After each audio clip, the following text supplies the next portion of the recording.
Today we're dealing with a case of a 49-year-old African-American female who presented to a clinic complaining of increasing abdominal bloating, early satiety, just generally not feeling well. Her past medical history was really unremarkable. She had a hepatitis B chronic infection that really didn't bother her and didn't cause any medical issues. She did have an interesting family history where her mother had been previously diagnosed with ovarian cancer, and she had a remote cousin that was diagnosed with breast cancer.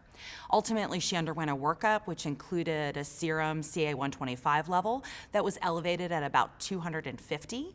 She had imaging with a CT scan of the chest, abdomen, and pelvis that demonstrated ovarian masses as well as ascites and omental caking. So she was taken to the operating room by a gynecologic oncologist who performed an optimal tumor reductive surgery that consisted of removal of the uterus, hysterectomy, bilateral salpingo-oophorectomy, omentectomy, lymph node dissection, as well as removal of any observed tumor nodules. And the final pathology was consistent with a high-grade serous ovarian cancer involving the lymph nodes as well as the omentum, ovaries, and fallopian tubes. This patient has a very typical presentation in that the majority of patients that we see with a newly diagnosed high-grade serous ovarian cancer are going to be diagnosed at advanced stage, whether that's stage 3 or 4. This particular patient is a stage 3C.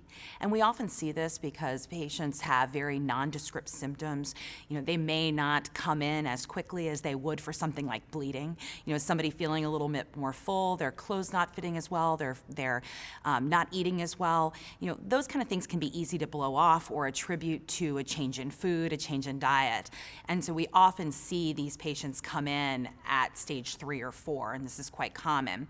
One thing that's a little bit unique about this situation is certainly the age of the patient. She's certainly a little bit younger than we see for our average age of diagnosis for ovarian cancer, which approaches about 62 years of age.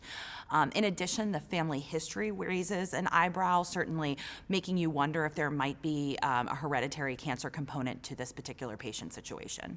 This patient's surgical outcome was absolutely optimal. So that's a word we throw around when we talk about removing as much tumor as possible. And there's a couple of levels of optimal. One is an optimal level less than 1 centimeter of residual disease. That's disease left behind at the time of surgery. And our ultimate goal really is to get the patient to called no gross residual disease, which is no visible disease. And that's what we were able to achieve with this patient. So I would say that from a standpoint of goal of oncologic outcomes, this patient had an exceptional surgery and had the outcome that we hope for. Now, in regards to neoadjuvant chemotherapy, certainly we have been seeing an increase in the use of neoadjuvant chemotherapy, which is chemotherapy before surgery. What we're struggling with and trying to identify is which patients really benefit the most from surgery first and which patients should get that chemotherapy first. Generally, some of the rules that we utilize to determine if a patient gets chemotherapy first are for patients that we know we cannot get them to no gross residual disease. So this might be tumor in the chest, either in the lungs or the mediastinal lymph nodes, or it could be tumor involving the porta hepatis, something that's very difficult for us to resect to no gross residual disease. And the way we figure out that is the multiple things. We can use imaging, we could potentially use laparoscopic surgery to determine this. But bringing it back to this patient, certainly she was able to have all tumor removed and achieve that no gross residual disease, so that is an ideal outcome for her. The risk of recurrence for any patient that is diagnosed at an advanced stage, whether that's stage 3 or 4, approaches about 70%. So it's awfully high.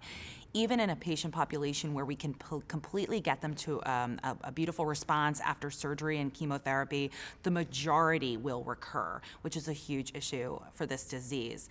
Regarding molecular testing or additional testing that can be done, the standard of care now for high-grade ovarian cancer is that the patient be tested for the presence of a BRCA mutation, whether that's BRCA1 and 2.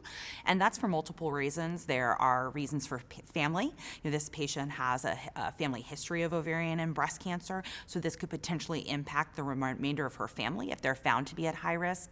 In addition, there's a potential way we can drive treatment or guide treatment based on the results of that testing. So that is definitely something that we would want to do.